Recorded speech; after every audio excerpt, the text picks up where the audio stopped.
भगवान तो भाव के भूखे होते हैं, उन्हें हम बाहरी दिखावे से प्रसन्न नहीं कर सकते।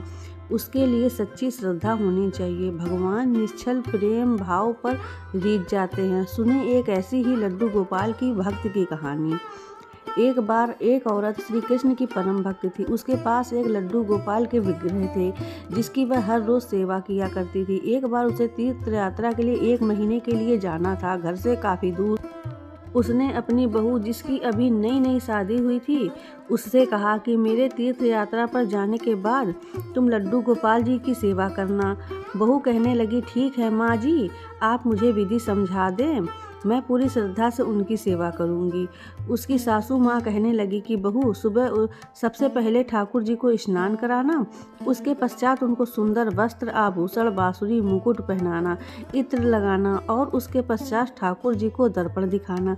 दर्पण में जब ठाकुर जी मुस्कुराएं तो उनको भोग लगा देना। बहू ने हाँ में हामी भर दी तो सास भी निश्चिंत होकर चली गई।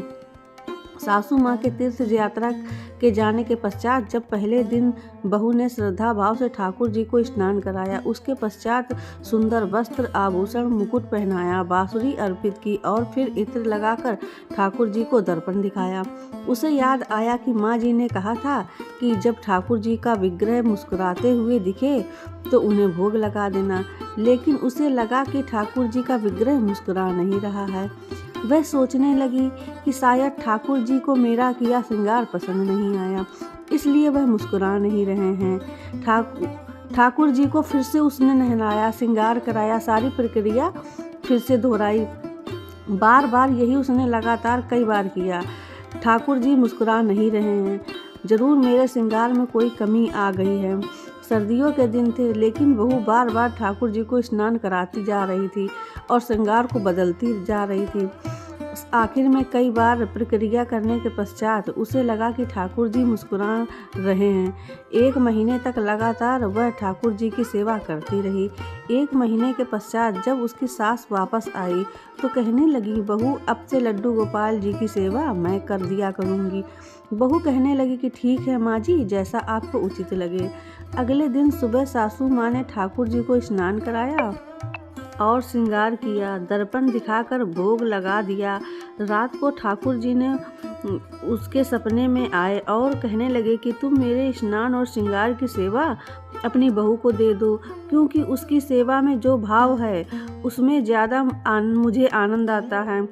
तुम भी मुझे हर रोज़ नहलाती हो, स्नान कराती हो, लेकिन उसमें मुझे स्नान कराया, वस्त्र, आभूषण, मुकुट, बांसुरी पहनाए, लेकिन जब भी वह मुझे दर्पण में दिखाती तो उसे लगता कि मैं मुस्कुरा नहीं रहा, इसलिए बार बार मुझे स्नान कराया, वस्त्र आभूषण बदले। उसके इस भोले भाव के कारण मुझे सच में मुस्कुराना पड़ता है, इसलिए उसकी सेवा में सच्ची भक्ति का रस मिलता है। सपने के पश्चात उसकी नींद खुल गई। अगले दिन सुबह उठते ही सासू माँ ने सपने को परखने के लिए बहू से पूछा कि मेरे जाने के पश्चात तुमने ठाकुर जी की सेवा कैसे की थी। बहू ने सारी बात सासू माँ को बता दी।